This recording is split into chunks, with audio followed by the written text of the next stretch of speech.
Ya teman-teman, kembali lagi sama saya. Di sini saya akan mereview ini Noctua. Tulisannya Noctua NHU12S yang warnanya chroma black. Ada dua tipe sih kalau nggak salah, yang warna chroma black dan juga seperti Army yang silver itu ya. Tapi yang ini yang chroma black dengan harga sekitar 1 jutaan, 1,1 atau 1, berapa aku juga lupa. Pokoknya harganya seperti itu. Nanti saya akan kasih aja di akhir video untuk linknya dan juga harganya. Ini adalah Noctua yang paling banyak dicari mungkin ya, yang dimana kalau kalian tidak suka yang RGB-RGB-an, ini sangat rekomend sih yang elegan hitam lah dan juga tanpa RGB. Setahu Noctua itu tidak ada RGB-RGB-nya, semuanya polos, ada yang warna hitam dan juga cream dan juga seperti yang lainnya lah. Tidak ada RGB kalau yang serinya Noctua seperti ini. Dan di sini saya akan menjelaskan aja secara singkat, dan kita akan lanjut saja ke reviewnya secara cepat. Dan di sini saya mereviewnya menggunakan Core i7 10700 dan juga menggunakan ngupunya ini, dan juga casingnya Cube Gaming Kelva. Semoga aja muat di Cube Gamingnya ini. Muatnya itu dalam artian kalau dikasih kaca semoga aja muat ya. Ya semoga aja, kalau misalnya tidak muat saya akan ganti casingnya ya. Seperti itu. Di sini simple aja, kecepatannya maksimal 1500 rpm dan juga rotationnya 1200 dan juga yang lainnya seperti ini ada di sini semua. Saya kasih gambaran di sini lah. Dan di sini dia tuh support dengan semua soket Intel kalau nggak salah ya. Meskipun di sini tidak ada tulisan LGA 1200 ya di sini ya, nggak ada tulisan LGA 1200. Tetapi setelah saya cek di websitenya, dia tuh support. Mungkin ini dulu diproduksi sebelum LGA 1200 muncul ya, mungkin seperti itu. Maka dari itu di bagian belakangnya tersebut di sini tidak ada tulisan LGA 1200, padahal saya memakai yang LGA 1200. Tapi di websitenya ada, jadinya aman aja ya, di websitenya ada pokoknya. Dan kita akan unboxing aja, langsung unboxing aja, nggak usah lama-lama. Dan dia itu juga menang award winning NH ini ya. Ya, ini nomor 1 lah pokoknya lah kalau soal cooler pakai angin atau pakai kipas. Dan kita buka dulu aja seperti ini isinya. Ya, kita ambil dulu, ini tuh kayak kelengkapannya kalau yang ini, dan ini ada fan-nya. Kita ambil dulu juga, ini ambilnya agak susah sih. Ya,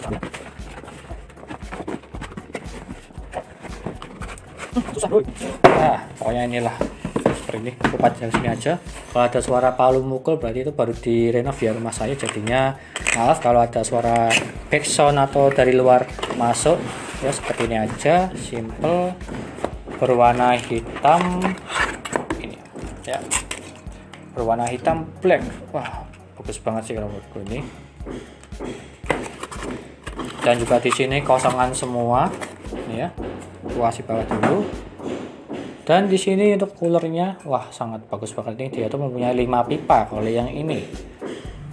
Dan di sini bonus dalam Mapes dengan harga yang 1 ribuan lah, lumayan lah, NTH1 yang dimana seperti ini, sangat cocok sekali sih. Dan baru kali ini saya mendapatkan yang bonusnya seperti ini ya, seperti itu aja. Ini ada juga kayak obengnya ya, obeng, dan juga ada bracketnya semua di sini. Dan juga ada ya seperti ini lah, isinya seperti ini. Tapi anehnya kenapa dikasih 3 ya? Padahal sama aja sih, mungkin apa beda bahasa ya? Oh beda, AMD ini LGA nya beda-beda ya. Ya seperti itu aja. Dan kita kasih samping dulu, sampingan dulu seperti ini, full hitam. Wah hitamnya bagus banget sih kalau yang ini.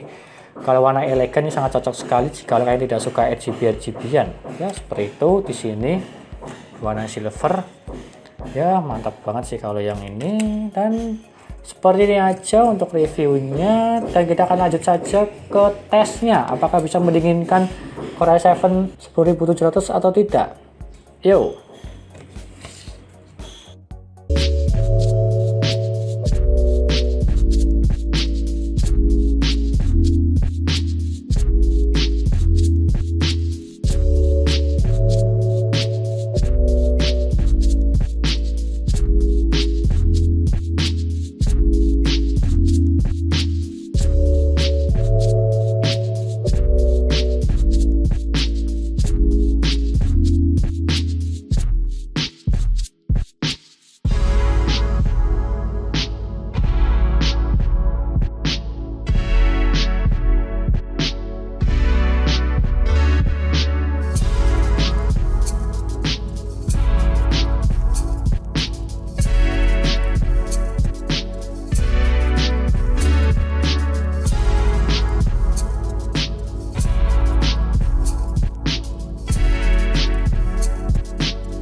Dan lalu yang pertama saya membandingkan dengan stock cooler Intel, yang dimana stock cooler Intel melawan Noctua NH-U12S. Pastinya emang jelas Noctua ya, tapi kita lihat aja perbandingannya seberapa jauh. Yang dimana yang pertama saya menggunakan Noctua NH-U12S yang suhu idle-nya tidak ngapa-ngapain di desktop mendapatkan 34 derajat. Dan lalu untuk suhu maksimalnya mendapatkan 75 derajat. Ya kalau menurutku ini sangat bagus, yang dimana suhu idle-nya masih di bawah 40 dan juga suhu maksimalnya masih di bawah 80. Masih terbilang aman lah untuk menangani Core i7 10700, yang dimana saya itu mengetesnya di pagi hari dan juga saya tes di CPU di Genebench R15 5 kali berturut-turut supaya tahu performanya lah, dan dia mendapatkan 75 derajat untuk maksimalnya. Jika saya bandingkan dengan stock cooler Intel, yang dimana dia itu mendapatkan suhu 38 derajat untuk idle-nya, tidak ngapa-ngapain di desktop, jadinya yang masih terbilang bagus lah di bawah 40. Tetapi dari segi maksimalnya dia itu mendapatkan di atas 100 derajat, yang dimana dia menyentuh 120 lalu overhead dan juga restart PC-nya. Jadinya ini sangat tidak rekomen jika kalian menggunakan PC-nya ini untuk rendering, main game dan juga yang lainnya lah yang memerlukan CPU-nya 100% untuk dimainkan. Yang dimana stock cooler Intel tidak bisa menahan panasnya jika menggunakan CPU 100%. Seperti contoh yang saya tes tadi itu ya di CPU di Genebench R15. Dia itu kan memaksa 100% untuk CPU-nya. Jadinya stock cooler Intel tidak kuat, jadinya overhead. Dan tidak rekomen sekali untuk menggunakan stock cooler Intel, kecuali cuma ketik-ketik aja sih, tapi ya nggak mungkin lah menggunakan Core i7 cuma ketik-ketik, paling juga buat main game, streaming, dan juga rendering.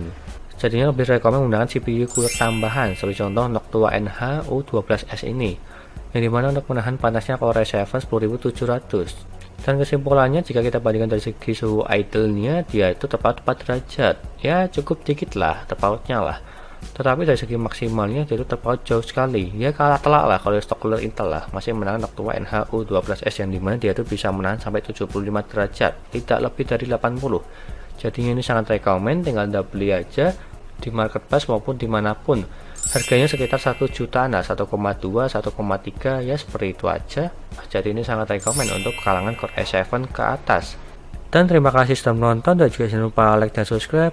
Dan nantikan video lainnya mengenai review beberapa PC seperti CPU cooler, SSD, casing, dan juga yang lainnya. Terima kasih sudah menonton.